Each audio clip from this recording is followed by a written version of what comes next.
মাটির প্রতিমাটা পুজো করে কি লাভ আছে? ঘরের জীবন্ত দেব দেবী যদি খেতে না পাই, কি দরকার আপনার অষ্টমীতে পুষ্পাঞ্জলি দেবার? কি লাভ আপনার?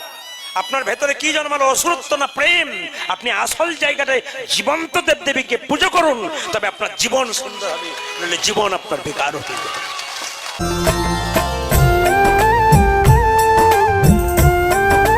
সংসার থেকে সবাই চলে যায়, 2-4 দিনের জন্য সবাই কাঁদে, একজন চিরকালের জন্য কাঁদে, মা। ধানবাদে একটা জেলাতে আমি গান করতে গেছিলাম, যে বাড়িতে বাসা ছিলাম 3 দিন কীর্তন হচ্ছিল আমার সেখানে, আজ থেকে 5 বছর আগে। সবাই যাচ্ছে কীর্তন শুনতে, কিন্তু মাটি যাচ্ছে না। আমি জিজ্ঞেস করলাম, মাসিমা আপনি বসে আছেন কেন, যাচ্ছেন না কেন? আপনাকে তো 3 দিন ধরে দরজাতে দেখছি। উনি চোখের জল ফেলছেন। কেন, কি হয়েছে আপনার? বাবা, আমার 2টি ছেলে, একটা ছেলে বাড়িতে দেখতে পাচ্ছ, আর যেটা ছোট না, যেখানে নামযজ্ঞ কীর্তন হচ্ছে সেই জায়গাটা পুরনো দেওয়াল ছিল। আমার ছেলে ওখানে খেলা করছিল, দেওয়াল চাপা পড়ে ওখানে শেষ হয়ে গেছে। ওই যে আমি যে মা, ওইখানটাতে গেলে আমার বুকটা মুচড়ে ওঠে। এখান থেকে শুনি আমি যেতে পারি না। আমি অবাক হয়ে গেলাম। বাড়ির সবাই নতুন জামা কাপড় পরছে, সবাই কীর্তন শুনতে যাচ্ছে, কিন্তু বৃদ্ধা মা ওখানে বসে বসে কখন ছেলে মারা গেছে তার জন্য চিন্তা করছে। বাবা, সংসারে সবাই চলে যায়, সবাই কিন্তু 2-4 দিনের জন্য কাঁদে, মা চিরকালের জন্য কাঁদে। আপনাদের কাছে নিবেদন রইল, সংসারে মাকে ভক্তি করুন, মাকে ভালোবাসুন, বৃদ্ধ পিতাকে ভালোবাসুন। বাবাকে যদি ভালোবাসতে পারেন, বৃদ্ধ বাবাকে, বৃদ্ধা মাকে, সংসার দিনের পর দিন ফুলে। আমাদের বিচারটা স্বার্থপরের মতো। আপনি কম বয়সের মেয়ে, বিয়ে হলো ভদ্রলোকের ছেলের সঙ্গে, ভদ্রলোক বয়স্ক মানুষ, যখন বিয়ে হয়ে তুমি নতুন বাড়িতে গেলে, তখন শ্বশুর মশাই কি বললো, আমার লক্ষ্মী এলো গো, আমার মা এলো গো। তাহলে যে আপনাকে মা এলো বলে একটা দান দিলেন, আদর করে কাছে টেনে নিলেন, সে তো তোমার সন্তান। তো তুমি মা হয়ে যদি খেতে না দিলে, তুমি তো কলঙ্কিনী হয়ে গেলে। তোমার মা নামটা তোমার কলঙ্কের জায়গায় ঢুকে গেল। কেমন মা আপনি? কথাগুলো বিচার করবেন আপনারা। সংসার থেকে যখন পুরুষ মানুষ কাজে যায়, স্ত্রী বলে সবজি নাই, আসার সময় হাটে সবজিগুলো নিয়ে এসো। মেয়ে বলে একটা ঘড়ি দেবার কথা ছিল বাবা, আজকে নিয়ে আসবে। ছেলে বলে মোবাইলটা খারাপ হয়ে গেছে, দোকানে দেওয়া আছে, বাবা নিয়ে আসবে। সবাই বলে এনো সে এনো, একজন শুধু বলে মা। কি বলে? সাবধানে যাস আর সময় মতো খেয়ে নিস। পৃথিবীতে কে বলতে পারে? আপনি যাকে খেতে দিলেন না, সে শুভাকাঙ্ক্ষী বসে রইল বাড়ি, তিনি মা। আমি সবার কাছে নিবেদন রাখবো, সংসারে স্ত্রী এবং মা দুজনকে সমান ব্যবহার করুন। স্ত্রীকে যেমন সম্মান দেবেন, মাকে সেরকম দিন। প্রশ্ন করবেন কেন? একজন রক্তের বাণ বই দিয়ে, প্রাণ বিসর্জন দিয়ে তোমাকে পৃথিবীর আলো দেখিয়েছে, আর একজন নিজের মা বাবা আত্মীয় স্বজনকে ছেড়ে তোমার পাশে এসে দাঁড়িয়েছে। দুজন সমান, এদের দুজনকে সমান চোখে দেখুন। আজকের সমাজে কীর্তন শুনে কি লাভ আছে, যদি আসল জায়গাটা ঠিক রাখতে না পারলেন? এখানে কীর্তন শুনে গেলেন, বাড়িতে গিয়ে বৃদ্ধ শ্বশুরকে আপনি খেতে দিলেন না। কীর্তন শুনে আপনার কি লাভ আছে? আপনার তো বেকার বসলেন, আপনি কি শিখলেন এখানে এসে? আপনার বিবেক তৈরি হলো না, আপনার মনুষ্যত্ব তৈরি হলো না, তবে কীর্তন শুনে কি লাভ আছে? এরই নাম কীর্তন। এখন আপনারা হাসছিলেন, আনন্দ করছিলেন, কিন্তু ভক্তি এবং প্রেম যদি মানুষকে দেওয়া যায়, মানুষ স্থির হয়ে যায়। আজ আমি কতগুলো প্রেমের কথা বলবো, একটু মন দিয়ে শুনবেন। বাড়িতে যে মা বড় বড় মাছের পিস রান্না করেছে, সবার পাতে বড় বড় দিয়েছে, শেষে নিজের পাতে একটা ছোট নিয়েছে। এই তো মা, যে তোমাকে সব দিয়ে দিল, নিজে নেবার রাতে কিছু নিল না। এর দিকে তাকান, ছোট থেকে সব করেছে। তুমি যখন মায়ের পেটে ছিলে, কত দেবতার মন্দিরে কেঁদে কেঁদে বলেছে, একটি সন্তানের মা যদি হতে পারি, আমি ধনী হতে চাই না, আমি সন্তানের মা হতে চাই। যার জন্য পৃথিবীর মুখ দেখলে তুমি সেই মানুষটাকে পুজো করো। দুর্গার অষ্টমীর সময় উপবাস করে দুর্গার মন্দিরে পুষ্পাঞ্জলি দিতে যাচ্ছ, নিজের মা খেতে পায় না, বাবা ভালো কাপড় পায় না, আর পুষ্পাঞ্জলি দিতে যাইছো। মা যেন বলতে চাইছে, আসবি না আমার কাছে? কেন? মাটির প্রতিমা পুজিস রে তুই, আগে ঘরের মাকে পুজিয়ে। মাটির প্রতিমাটা পুজো করে কি লাভ আছে? ঘরের জীবন্ত দেব দেবী যদি খেতে না পাই, কি দরকার আপনার অষ্টমীতে পুষ্পাঞ্জলি দেবার? কি লাভ আপনার? আপনার ভেতরে কি জন্মালো? অসুরত্ব না প্রেম? আপনি আসল জায়গাটায় জীবন্ত দেব দেবীকে পুজো করুন, তবে আপনার জীবন সুন্দর হবে, নইলে জীবন আপনার বেকার হতে যাবে। এই জায়গাগুলো ধরবেন, আপনাদের কাজে লেগে যাবে।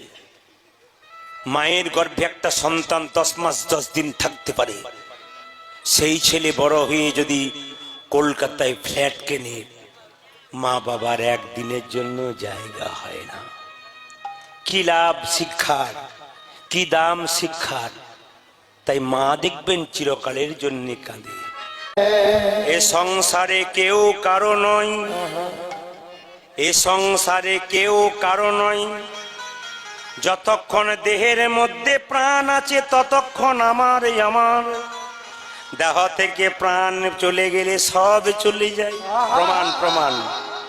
যদি কোনো ব্যক্তি মারা যায়, বাইরে অ্যাক্সিডেন্টে মারা গেল, তাকে আর ঘরের ভেতরে ছপ্পরে শোয়ানো হলো না, তুলসী তলার কাঁচা মাটিতে কাঁচা বাঁশের মাচা তৈরি করে ওইখান থেকে নিয়ে চলে। তুমি যে স্বামীকে এত ভালোবাসো, 10 দিন পর স্বামী বাড়ি আসে, ছপ্পর খাটে শোয়াও, আদর করো, ভালো খাবার দাও, কিন্তু যে স্বামীর দেহ থেকে প্রাণ বেরিয়ে গেলে সে স্বামীকে আর ছপ্পর খাটে শোয়াবে না। সেদিনে গ্রামের লোককে বলবে মরাটা নামিয়ে, ওটা যে বাস মরা হয়ে যাবে, তখন তার নাম চেঞ্জ হবে। ইংরাজিতে এখন বলে বডি এলো। রমেন মারা গেছে ধরুন, কি বলে? রমেন এলো বলবে না, রমেন হাসপাতালে আছে, মারা গেছে, বাড়ি নিয়ে আসছে, রমেন এলো আর বলবে না, বডি এলো। বাংলাতে বলবে লাশ এলো। মৃত্যুর পরে তোমার নাম আর রমেন নয়, সোমেন নয়, জীবন নয়, তোমার নাম হলো লাশ, তোমার নাম হলো বডি। তুলসী তলার কাঁচা বাটিতে কাঁচা বাঁশের মাচা তৈরি করে ছেঁড়া তালাই দিয়ে বেঁধে দেবে। আহা, খড়ের দড়ি দিয়ে ছেঁড়া তালাই দিয়ে বেঁধে দেবে। যে স্ত্রী তোমাকে এত ভালোবাসে, সেই স্ত্রী এত আদর করে ভালোবাসে, সেই স্ত্রী একটা ভাঙা বালতিতে গোবর জল গুলে ছড়িয়ে দেবে। আপনার দান করবেন, এইদিকে তাকাবেন, আস্তে। দান করলে যে নেয় তার হাতটা নিচে থাকে না উপর থেকে? জোরে বলবেন, কিন্তু জোরে বলুন, নিচে থাকে না উপরে থাকে? যে আস্তে তত্ত্বগুলো শুনবেন। যে দেয় তার হাতটা কোথায় থাকে? ওপরে। আর যে নেয় তার হাতটা, উত্তর দেবেন। নদীর জল বইতে জানে, গোবিন্দ সেবায় লাগে। ইন্দিরার জল বইতে জানে না, গোবিন্দ সেবায় লাগে। যে টাকাটা রোজগার করলেন, গোবিন্দের সেবায় লাগাতে পারলেন না, আপনার টাকার দাম রইল না। জমিয়ে দিলেন, ও টাকার দাম রইল না, কিন্তু গোবিন্দ সেবায় লাগালে দাম রইল। যেমন আপনাদের বলে দিই আস্তে, আপনাদের বাঁকুড়া জেলায় কীর্তন হচ্ছে, আমাদের বীরভূম পাশেই ঝাড়খণ্ড আছে, তো আমাদের ওখানে নিয়ম হচ্ছে এরকম, হরিবাসর হলে না একজন বৈষ্ণব একটা থালা নেবে, একটা প্রদীপ নেবে, আস্তে থালা নেবে, একটা প্রদীপ নেবে, নিয়ে একটা তিলক নেবে। এবার আপনার সবাই কীর্তন শুনছেন, বসে এরকম করজোরে বসে আছেন, সবাইকে একটা করে তিলক দিচ্ছে, আর কেউ 10 টাকা, কেউ 5 টাকা, কেউ 2 টাকা, 4 টাকা দিচ্ছে। তো দেখছি সবাই টাকা দিচ্ছে, একজন কোটি টাকা, আস্তে আস্তে, একজন কোটি টাকাওয়ালা লোক সামনে বসে আছে একটা ধুতি পাঞ্জাবি পরে, সবাই টাকা দিচ্ছে, ও বেটা দিচ্ছে না। ও কি করছে দেখুন, আমার দিকে তাকান, ও টাকাটা বের করছে না, খালি এইরকম এইরকম এইরকম এইরকম। তো আমি খালি লক্ষ্য করছি কীর্তন করতে করতে এইরকম এরকম করছে কেন? আসলে তা নয়, ছোটটা দেবো না বড়টা দেবো বাছাবাছি চলছে। মানে 5 টাকার কয়েনটা দেবো না 2 টাকার কয়েনটা দেবো। ভগবান বলছে তোর ব্যাংকে কত আছে ওটাও জানি, তোর পকেটে কত আছে ওটাও জানি। এমন পোকা লাগা বেগুন দেবো না, নার্সিং হোমার ঘর করে বেড়াবি, তখন বুঝবি মজা। লক্ষ্য করবেন, আপনারা কিছু মনে করবেন না, কাউকে কিন্তু আমি অবজ্ঞা করি নাই। আস্তে আস্তে বাবা, কাউকে কিন্তু কারো করে লক্ষ্য করে বলি নাই। দেখবেন কোটি টাকার বাড়ি বানাই, কোটি টাকার বাড়ি বানাই, বলছে কোটি টাকার, ইনি একটু কষ্ট পান আর কি, বয়স হয়েছে তো। শুনুন, ব্রাহ্মণ ঠাকুরকে কি দেয়? কোটি টাকার বাড়ি তৈরি করে নিয়ে, দেখবেন সবাইকে সবকিছু দিল, 2000 10,000 লোক খাওয়ালো পেট ভরে। যখন ব্রাহ্মণকে দিচ্ছে তখন কি বলছে বলুন তো? ব্রাহ্মণকে কি দিচ্ছে? একটা 15 টাকার গামছা আর 51 টাকা হাতে দিয়ে বলছে, ঠাকুর মশাই এইবারের মতো এইটুকু মেনে নেন, এইবারের মতো মেনে নেন। আপনার দিদি করে না? করে। এই কোটি, আসতে কোটি টাকার বাড়ি করলো আর ঠাকুর মশাইকে দিচ্ছে কত? 15 টাকার গামছা আর 51 টাকা, এইবারের মতো। এখন লক্ষ্য করুন, আস্তে আস্তে ব্রাহ্মণ খুলেও দেখছে না কত টাকা আছে। ব্রাহ্মণ কত চালাক দেখুন, ও কি বলছে দেখুন, তুই, আমি খুলে দেখবো না কত দিলি, তুই শুধু বলে দে আমার দেবার ক্ষমতা নাই। ও কি করে বলবে 1 কোটি টাকা বাড়ি করে দেবার ক্ষমতা নাই? ব্রাহ্মণ কত চালাক দেখুন, বলছে তুই শুধু একবার বল যে তোর দেবার ক্ষমতা নাই, আমি তোকে ছেড়ে দেবো, মুক্তি দিয়ে দেবো। কিছুক্ষণ পরে বলছে, কিছু মনে করবেন না, গরিব মানুষ, এবারের মতো এইটুকু মেনে নিন। তোর যখন দেবার ক্ষমতা নাই তখন যা, আমি মেনেই নিলাম। ব্রাহ্মণ ঠাকুর ঘর চলে গেল। 3 দিন পরে ছেলের গলাতে কফ জমে গেল। এ নার্সিংহোম, ও নার্সিংহোম করে 50,000 টাকা চলে গেল। ব্রাহ্মণকে কত দিল? 15 টাকার 51 টাকা, কত হয় এবারে হিসাব করে দেখুন। আপনাদের কাছে নিবেদন রইল, এইটাই আমাদের ভুল। আসল মন্ত্র দিয়ে বেব্রাহ্মণ প্রতিষ্ঠা করলো। যাকে ডাকলেন বলে আপনি গৃহে প্রবেশ করলেন, তাকে আনন্দ দিতে হয়, সে দুহাত তুলে আশীর্বাদ করে দেয়। মন তার খারাপ করলে আপনি এত বড় যজ্ঞ করলেন, গোটালে ভুল করলেন। ওই ব্রাহ্মণ ঠাকুরকে আপনি দান করুন। কেন? উনি কষ্ট করে আপনার দরজাতে এসেছেন, সুন্দর সুন্দর মন্ত্রপুত করে আপনার বাড়িটাকে পবিত্র করছে, ওনার দিকে আপনাকে তাকাতে হবে। উনি যেন খুশিতে বাড়ি যান। এত দিচ্ছেন লোককে, ওনাকে দেন আনন্দ ভরে, উনি আরো দুহাত ভরে আশীর্বাদ করে। আর যদি না দেন তাহলে ছেলের গলায় কফ জমতে শুরু করে দেবে। এবার আপনার বিচার করুন কি করবেন। এইবার লক্ষ্য করুন মায়েরা, দানের কথা যখন বললাম তখন ছোট করে আপনাদের বলি, দান করবেন কাকে? ভিখারি এসে বলল, মা 4 দিন খাই নাই, চাল দাও। চাল দিলেন, মদ খেয়ে নিল। কোন বৈষ্ণব এলো, মা ভিক্ষা দাও, আপনি ভিক্ষা দিলেন। বাড়িতে গিয়ে 3টে ইট পেতে একটু প্রসাদ তৈরি করে ভগবানের চরণে দিয়ে বলল, হে গোবিন্দ, এটা আমার নয়, যে দিয়েছে তার সংসারের যেন মঙ্গল হয়ে যায়। এই জন্য কাকে দেবেন? আস্তে, কাকে দেবেন? বৈষ্ণবকে দেবেন। ভালো জায়গায় দান করবেন, সৎ পাত্র। আমাকে বলে, প্রদীপ বাবু বহু জায়গায় কীর্তন করতে যাচ্ছেন, একটু আমার সৎ পাত্র আছে, একটু ভালো মেয়ে দেখবেন তো। আমি জিজ্ঞেস করি, আচ্ছা দাদা সৎ পাত্র মানে বুঝলাম না। বলছে 40,000 টাকা বেতন পাই আর 20,000 টাকা এদিক ওদিক, ওটা 1 নম্বর না 2 নম্বর? জোরে বলুন। পাকা 2 নম্বর। তাহলে সৎ পাত্র হলো না অসৎ পাত্র হলো? সৎপাত্র। আবার দেখবেন আমরা ছেলে মেয়ের বিয়ে দিই, কি লিখি? শুভ বিবাহ। দেখুন বিচার করে, শুভ বিবাহ লিখি। আচ্ছা বিবাহটা শুভ? যে বিবাহে 25টা পাখি কাটা হয় আর 4টা ছাগল কাটা হয়, ওটা বিবাহটা শুভ হয়? রক্ত ঘেঁটে, না না হাসলে হবে না, বিবাহ শুভ হয়। এদিকে মেয়ের যখন বিয়ের দিনে আঙুল কেটে গেল তখন বকাবকি করেন, ভালো দিনে আঙুল কাটলি, অশুভ করে দিলি। কিন্তু তোর বিয়েতে যে 4টা ছাগল কাটলাম, এত রক্ত ঘাটলাম, এদিকে কোনো, আমরা কত ভুল করি দেখুন। এই ভুলগুলোকে ঠিক করে নিতে হবে, তবে সমাজ ঠিক থাকবে। জেনে নিন আপনারা, বৈষ্ণবকে দান করবেন, মেয়ের বিয়ে দেবেন, ছেলের বিয়ে দেবেন, 7 দিন আগে বৈষ্ণবকে সেবা করান। বৈষ্ণব সেবা করার পর যদি খাবারে লবণ হয়ে যায়, জিজ্ঞেস করবেন, বাবা খাবার কেমন হলো? উনি বলবেন, খাবার বলতে নেই মা, প্রসাদ দারুণ হয়েছে, অমৃত হয়েছে। আশীর্বাদ দিলাম তোর মেয়ের বিয়েতে, তোর মেয়ের স্মৃতি সিঁদুর যেন দীর্ঘায়ু হয়ে যায়। কিন্তু যে ভগবানকে দেয় নাই, লাল গাড়িতে 4 চাকা গাড়িতে চেপে এলে খেতে এলো, 2000 টাকার প্রেজেন্টেশন দিল, খেয়ে যখন বাড়ি যাচ্ছে জিজ্ঞেস করছে, দাদা কেমন খেলেন? পোলাওটা তো ভালো হয়েছিল, বাদামগুলো পোড়া পোড়া হয়েছিল। খেলো কিন্তু বদনাম করে গেল। 2000 টাকা প্রেজেন্টেশন দিল, ওটা 2-5 মাস ভালো রইল, তারপর নিতাই গৌর হরিবল হয়ে গেল।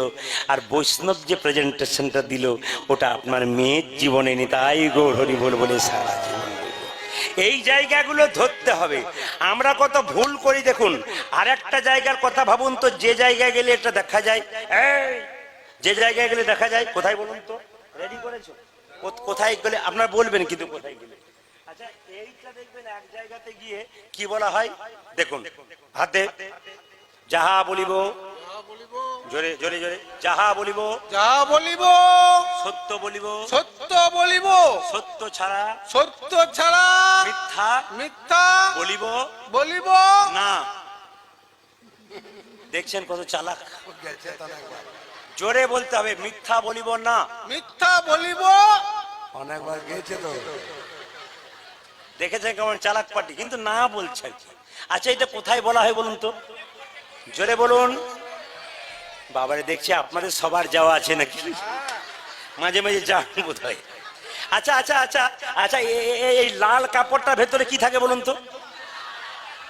ওটাও খুলে না, ওটাও খুলে দেখেছেন? এক জায়গাতে বললাম, বলুন তো দাদা লাল কাপড়টার ভেতরে কিছু থাকে, কি থাকে? তখন বুঝে যন্তর টন্তরটা কিছু হবে বোধ হয়, মানে উনি জানেনই না। তবে বলে রাখি, দান দেবেন কিন্তু নাম দেবেন না, একথা মাথায় রাখবেন। যে দান দিয়ে অহংকার করে বলে আমি দিয়েছিলাম, অহংকার জন্মায়। ভগবানের খাতায় দেবেন, নাম দেবেন না। আমার বাড়ি হচ্ছে বীরভূম, যদি তারাপীঠ যান, একচক্রগ্রাম নিতাই ধাম, যদি ওখানে যান কোনদিন বেড়াতে, বিরাট মন্দির তৈরি হয়ে গেছে, 10 কিলোমিটার দূর থেকে দেখা যায়।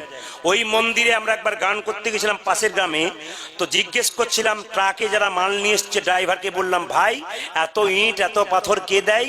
উনি নেমে বললেন, ড্রাইভার নেমে বললেন, বাবু বলেছে কারো কাছে নাম বলবি না, নাম বললে অহংকার জন্মাবে, ভগবানের খাতায় নাম দিলে আমার প্রেম ভক্তি জন্মাবে।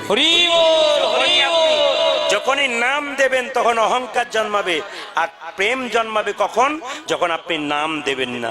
আবার আমাদের গ্রামে একটা দুর্গা মন্দির হচ্ছে নতুন, ওখানে একটা ছেলে ফ্যান দিয়েছে, তার মায়ের নাম রাজুবালা সরকার, মায়ের নামে ফ্যানটা দিয়েছে, ফ্যানের নিচে রাজুবালা সরকার লেখা আছে, ফ্যানও ঘুরছে রাজুবালা সরকারও ঘুরছে। শেষে একদিন ছেলে স্বপ্ন দেখছে, মা তুমি কেমন আছো? বলে ভালো নাই। ছেলেকে মা বলছে তুই কেমন আছিস? বলছে আমি একবারে ভালো নাই। মা তুমি কেন ভালো নাই? বলছে যেদিন থেকে ফ্যানটা দিয়েছিস সেদিন থেকে ঘুর ঘুর ঘুর ঘুর ঘুর। যখনই মারা গেল নহুষ রাজা, মৃত্যুর আগে নহুষ রাজা যজাতিকে বললেন, যজাতি কি এই দেখ আমি 3 হাত জায়গায় স্পর্শ করেছি, আকাশবাণী হলো পুত্রের যদি থাকে হরিচরণে মতি, পুত্র যদি শেষে নরমের যজ্ঞ করতে পারে, তুই যদি আমার মৃত্যুর পরে নরমের যজ্ঞ করতে পারিস, আমার আত্মা মুক্তি পাবে। ছেলেটা কেমন দেখুন, বাবার হাতে পা দুটোকে দিয়ে কেঁদে কেঁদে বলল, বাবা কথা দিলাম কি পিতার আদেশ যদি পালন না করিতে পারি,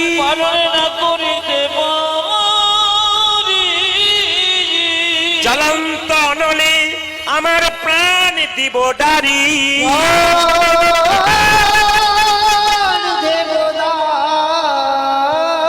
এইরকম ছেলে হতে হবে ঘরে ঘরে, এরকম সন্তান হতে হবে। কি সুন্দর বলছে দেখুন, বাবা তোমার ইচ্ছা যদি পূরণ করতে না পারি, নরমের যোগ্য না করতে পারি, শেষে আমি আগুন জ্বালিয়ে আমি নিজেই আগুনে ঝাঁপ দিয়ে দেবো।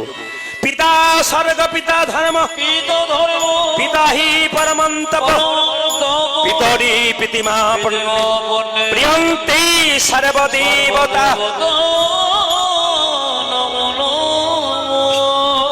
নহুষ রাজা মারা গেল, আস্তে নহুষ রাজা মারা গেল, আমরাও মারা যাব।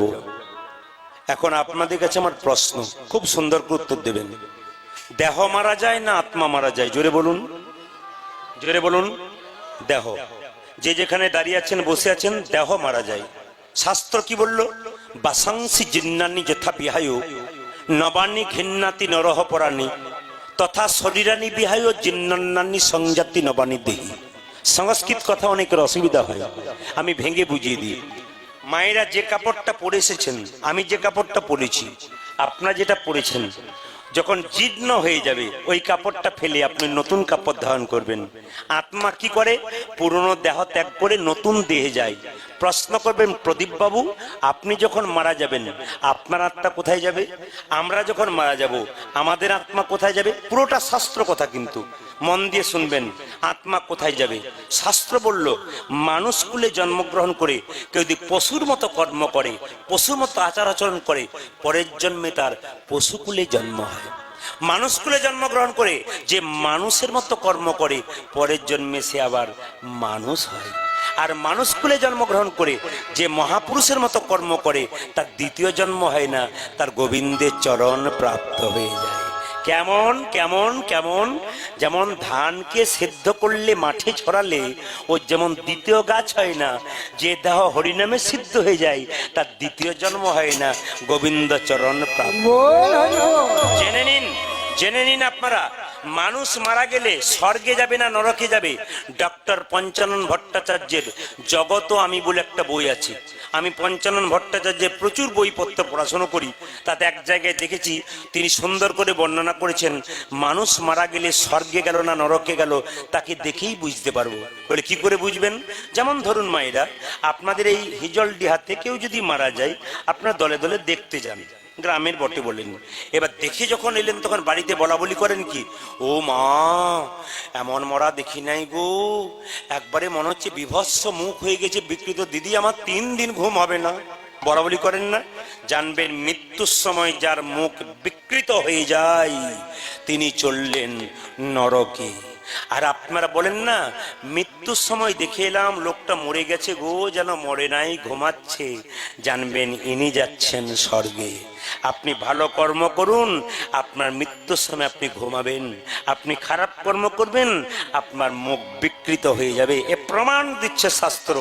আবার বলছে কি করে বুঝবেন আপনি স্বর্গে যাচ্ছেন নরকে যাচ্ছেন? ডক্টর পঞ্চানন ভট্টাচার্য বললেন, এই গ্রাম থেকে যখন মাচাতে করে আপনাকে নিয়ে যাবে, বলো হরি হরি বল বলে শ্মশান ঘাটে, তখন কি করবে বলুন তো? তখন কোনো লোক বলবে, আহ লোকটা খুব কৃষ্ণ ভক্ত ছিল গো, ভালো মানুষ ছিল, জানবেন ইনি যাচ্ছেন স্বর্গে। আর আপনার মৃত্যুর পর কেউ যদি বলে, বেটা খুব বদমাইশ লোক ছিল, সমাজটাকে নষ্ট করছিল, গেল ভালো হয়েছে, জানবেন ইনি যাচ্ছেন নরকে। আর কি দেখলে? গীতা, শ্রীমৎ ভাগবত গীতা কি বলছে দেখুন, আমাদের শরীরে 9টা ছিদ্র দিয়ে প্রাণ বেরোয়। 9টা ছিদ্র কোথায় কোথায়?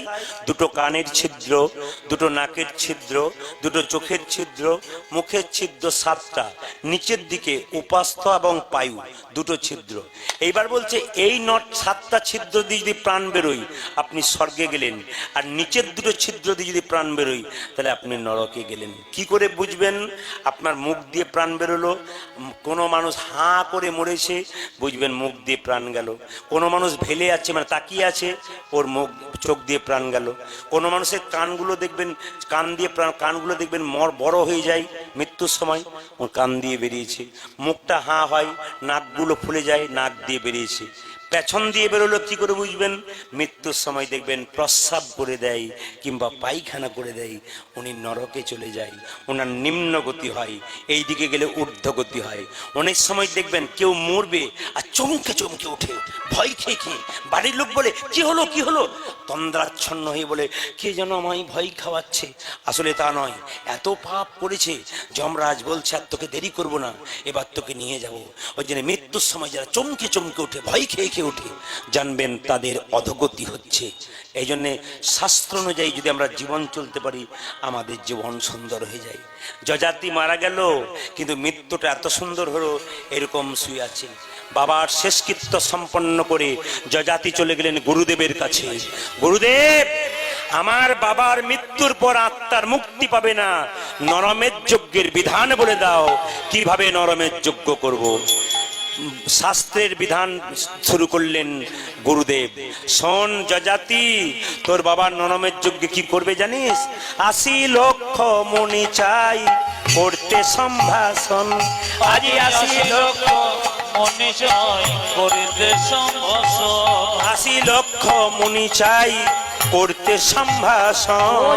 80 লক্ষ মুনি চাই করতে সম্ভাষণ। 80 লক্ষ মুনি চাই করতে সম্ভাষণ। 80 লক্ষ মুনি চাই করতে সম্ভাষণ। যে পট্ট বস্ত্র দিয়ে সবারে করিবে বরণ, ও যে পট্ট বস্ত্র দিয়ে সবারে করিবে বরণ। ও যে পট্ট বস্ত্র দিয়ে সবারে করিবে বরণ। পদ্ম বস্ত্র দিয়ে সবারে করিবে বরণ। স্বর্ণ থালা স্বর্ণ ঝাড়ি চাই মানিক অঙ্গুরি। স্বর্ণতলা স্বর্ণ জয় মানিক কয়ঙ্গুরি ও যে স্বর্ণ থালা স্বর্ণ ঝাড়ি চাই মানিক ওই অঙ্গুরি আজ স্বর্ণ থালা স্বর্ণ ঝাড়ি চাই মানিক অঙ্গুলি ও যে 42 জন যজ্ঞশালা দিবে নির্মাণ করি ও যে 42 জন যজ্ঞশালা দিবে নির্মাণ করি ও যে 42 জন যজ্ঞশালা দিবে নির্মাণ করি আজ 42 জন যজ্ঞশালা দেবে নির্মাণ করে তোমরা দান দিবে গো দেবে গো দান দিবে গো দেবে গো ও যে লক্ষ লক্ষ স্বর্ণ ও মুদ্রা যে দান দেবে গো লক্ষ লক্ষ স্বর্ণ মুদ্রা দেবে গো ও যে লক্ষ লক্ষ স্বর্ণ মুদ্রা দেবে ও গো যে 42 জন যজ্ঞশালা দিবে নির্মাণ ও করি যে 42 জন যজ্ঞশালা দিবে নির্মাণ করি ও যে 42 জন যজ্ঞশালা দিবে নির্মাণ করি আয় হয় 42 জন যজ্ঞশালা দেবে নির্মাণ করে অষ্টম গর্ভের অষ্টম বর্ষের দ্বিজেরও সন্তান আরে অষ্টম গর্ভে দ্বিজেরও সন্তান ও যে অষ্টম গর্ভের অষ্টম বর্ষের দ্বিজেরও সন্তান অষ্টমে গর্ভে অষ্টম বর্ষে নিজেরও সন্তান ও যে হইবে সে কৃষ্ণ বরণ নাম সংকীর্তন ও যে হইবে যে কৃষ্ণ বরণ নাম সংকীর্তন ও যে হইবে সে কৃষ্ণ বরণ নাম সংকীর্তন গানটা করে গেলে মানে বুঝতে হবে 80 লক্ষ মুনিকে নিমন্ত্রণ করতে হবে সবাইকে পাটের কাপড় দিতে হবে সোনার থালা দিতে হবে সোনার ঝাঁটা আনতে হবে 42 জন যজ্ঞশালা তৈরি করতে হবে আর অষ্টম গর্ভের অষ্টম বর্ষের মানে 8 নম্বর গর্ভের 8 নম্বর ছেলে ব্রাহ্মণের হতে হবে যদি সেই সন্তানকে পাও ধরে আনবে তাকে কি করবে যজ্ঞ মাঝে নিক্ষেপ করবে তবে হ্যাঁ তার রংটা যেন কৃষ্ণের গায়ের মতো হয় মায়েরা বলুন তো কৃষ্ণের গায়ের রং কেমন হলুদ লাল নাকি ও আচ্ছা কালো না না চৈতন্য চৈতামিতে বললো আকাশে যে প্রচন্ড মেঘ আছে না বৃষ্টি হবে ওই রংটা হচ্ছে কৃষ্ণের গায়ের রং কখনো নীল কখনো তিনি কালো কখন যে কোন ভাবে উদয় হয় কিন্তু হলুদ নয় কিন্তু আপনাকে হলুদ বলবেন না লালও বলবেন না সবাই লক্ষ্য করুন কৃষ্ণ বর্ণ সন্তান চাই তো সেই সন্তানটা যদি তুমি পেয়ে যাও কৃষ্ণ ভক্ত পেয়ে যাও তাকে ধরে আনবে তবে হ্যাঁ যজ্ঞকুণ্ডে যখন নিক্ষেপ করবে মৃত্যু ভয়ে সে যদি কান্নাকাটি করে তবে নরমের যজ্ঞ পূরণ হবে কত কঠিন বিধান দেখুন ছেলেটাকে ধরে আনবে ঠিক কথা কিন্তু সেই ছেলে যদি কাঁদে আগুনে ঝাঁপ দেবার আগে তাহলে কিন্তু আপনার নরমের যজ্ঞ পূর্ণ হবে না তাই সবাই মিলে প্রাণ ভরে একবার হাততালি দিয়ে কীর্তনটা করে নিন যাতে পূরণ হয়ে যায় সবাই হাত তুলুন মজা আছে কিন্তু আনন্দ পাবেন সবাই হাত তুলুন সেটা বলে কেউ বাদ দেবেন না কিন্তু দেখুন মজা আছে একবারে ক্যামেরা কিন্তু আপনাদের সামনে যাচ্ছে আনন্দ করে আজকে আনন্দ করবেন সারা বছর আনন্দ যাবে আজকে দুঃখ করবেন আজকে দুঃখে যাবে সবাই মিলে হাত তুলুন একসঙ্গে কৃষ্ণ বলে কৃষ্ণ বলে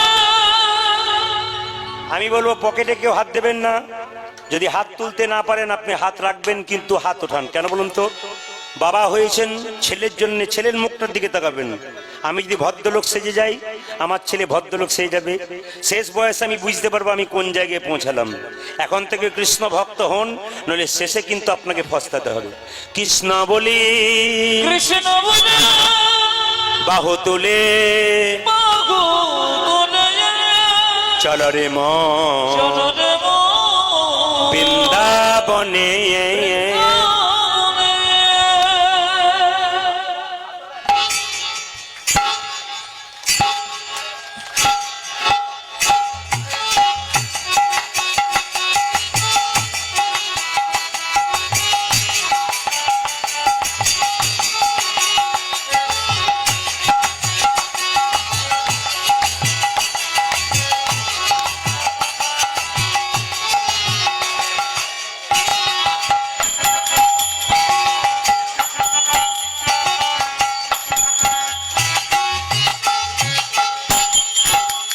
দাঁড়ান কালকে যেখানে ছিলাম ছাতের উপরে লোক বসে আছে কোঠাতে বসে আছে এত লোক যখন ওই যে কৃষ্ণ বলে সব হাত তুলেছে আপনাদের এখানে হাত তুলেছেন অন্ধকারে আছেন আমাকে আপনারা দেখতে পাচ্ছেন আপনাদের সবাইকে দেখতে পাচ্ছি না হাত তুলুন দেখি একসঙ্গে তালি পড়বে কৃষ্ণ বললি বাহু তুললি চলো রে মন বৃন্দাবনে, দিন তালি দিন, কৃষ্ণ বললি বাহ বাহু তুলি, চল রে মন বৃন্দাবনে, আর একটু জোরে, কৃষ্ণ বললি বাহু তুলি, চল রে মন বৃন্দাবনে, বাজাও, কৃষ্ণ বললি বাহু তুলে, চল রে মন বৃন্দাবনে।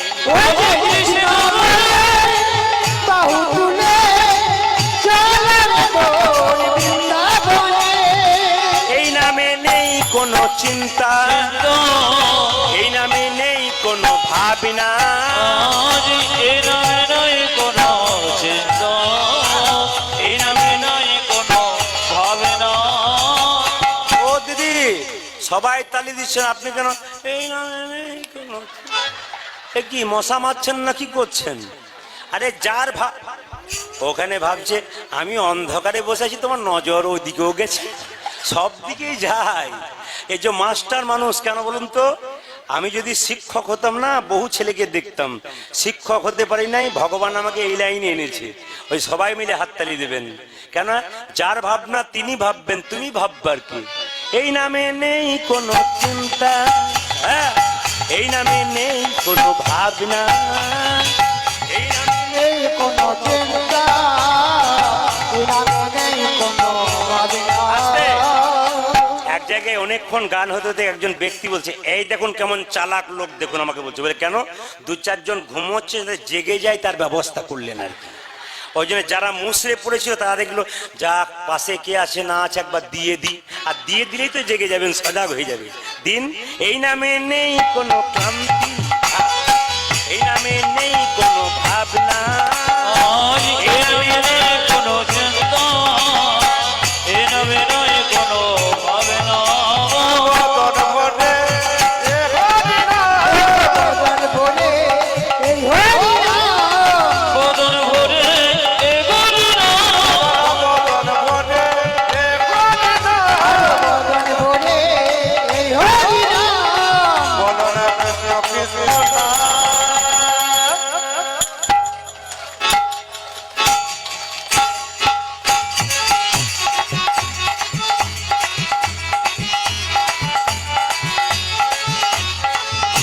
উলধ্বনি।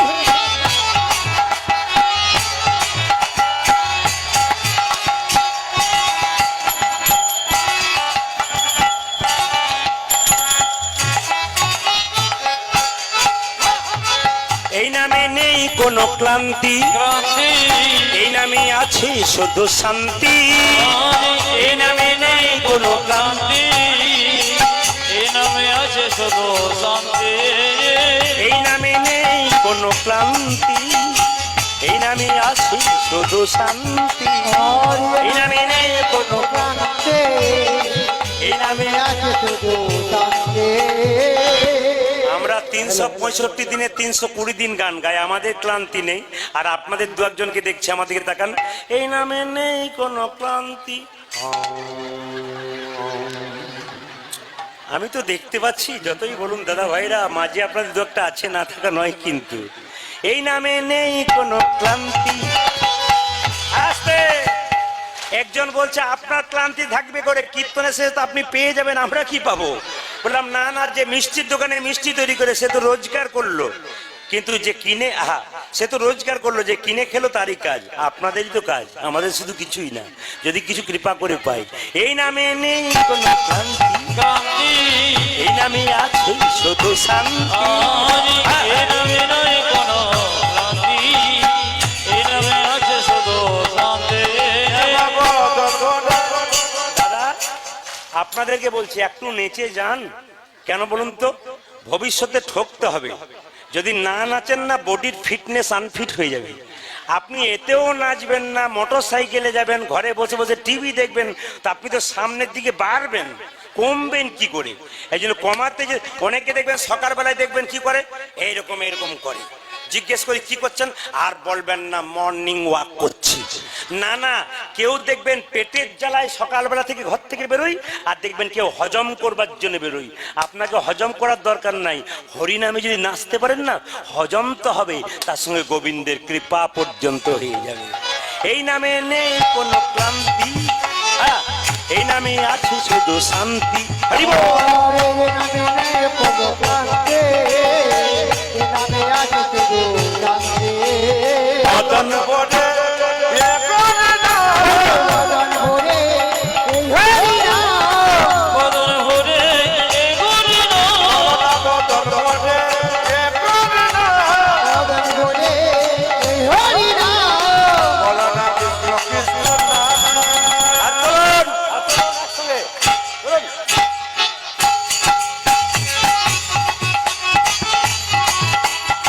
ধ্বনি।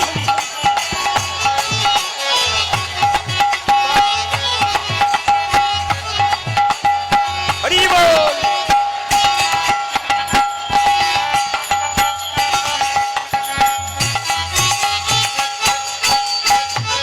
এই নামে নেই কোনো দুঃখ, এই নামে আছে শুধু সুখ।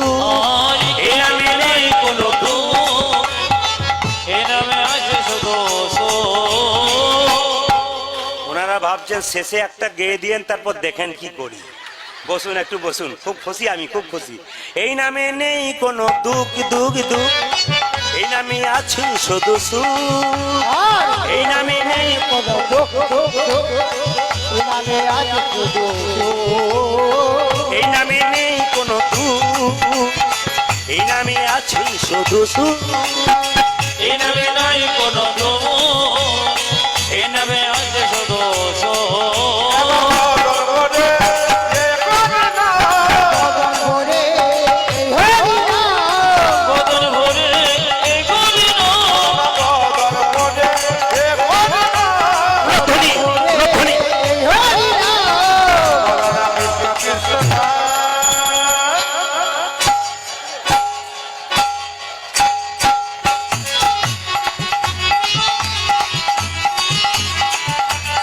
प्रेम से। हाँ।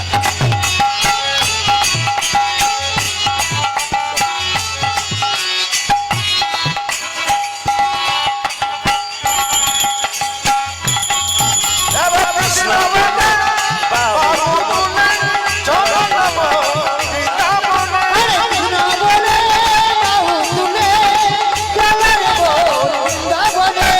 কৃষ্ণ বলে বাহু তুলে চলো রে বৃন্দাবনে। কৃষ্ণ বলে বাহু তুলে চলে রে বল বৃন্দাবনে। চলো নব বৃন্দাবন। রাধা রানী কি? যেভাবে এঁটে সেটে বসছেন, আমি সিদ্ধান্ত নিলাম 3টে পর্যন্ত কীর্তন করব। রাজি আছেন? আপনার জোরে জোরে হাই হাই বলছেন, কিন্তু প্রত্যেক দিনের ব্যাপার আছে। আমি 3টে পর্যন্ত বলি নাই, 3 ঘন্টার কথা বলেছি। আর আর ঘড়ির দিকে তাকিয়ে দেখুন, ও কিন্তু আস্তে আস্তে কাঁটা পার হচ্ছে। হ্যাঁ হ্যাঁ, বলি বলি, আপনাদের খিদে তো কোনোদিনই মিটবে না। কালকেও খিদে মিটছে না, পরশু প্রত্যেকদিন খিদে কোনো জায়গাতেই মিটছে না। তো খিদে রেখে খেতে হয়, নাহলে অম্বল হয়ে যায় আর কি। ওই জন্য বলে রাখি আস্তে। হ্যাঁ বলি, বাচ্চারা কি সুন্দর বলছে, অম্বল হয় না আমাদের, আপনি দেন আস্তে। বলে রাখি, দানের কথা যখন বললাম, নহুষ রাজার দানব্রত যজ্ঞ করেছিলেন। একদিন তুই জন্মের মতো ভবে বিদায় হ, একদিন তো জন্মের মতো হবে বিদায় হবি, একদিন তুই জন্মের মতো ভবে বিদায় হ। বিদায় হবি রে।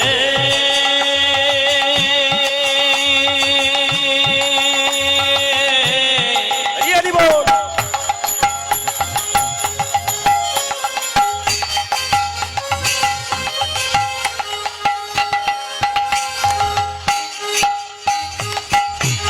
জন্মের মতো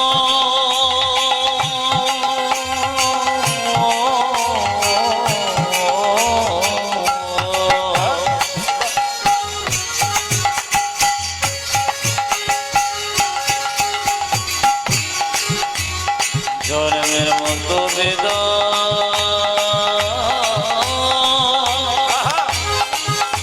হবি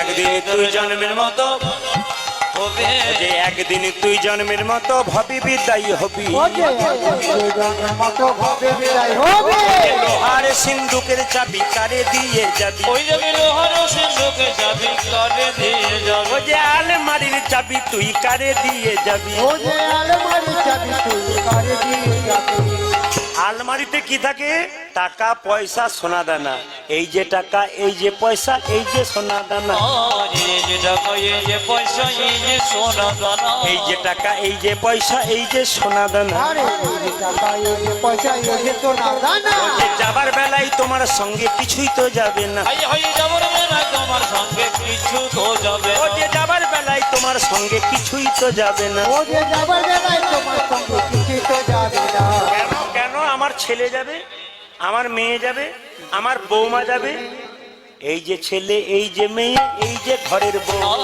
এই যে ছেলে এই যে মেয়ে এই যে ঘরে বউ এই যে ছেলে এই যে মেয়ে এই যে ঘরের বউ এই যে ছেলে এই যে ঘরের বউ ওই যে যাবার বেলায় তোমার সঙ্গে যাবে না তো কেউ ও যে যাবার বেলায় তোমার সঙ্গে যাবে না তো কেউ ওই যে যাবার বেলায় তোমার সঙ্গে যাবে না তো কেউ ও যাবার না তোমার সঙ্গে যাবে না তো যাবে বলে নামে যাবে আর তুমি যাবে আজ নামে যাবে তুমি যাবে নামে যাবে আর তুমি যাবে নামে যাবে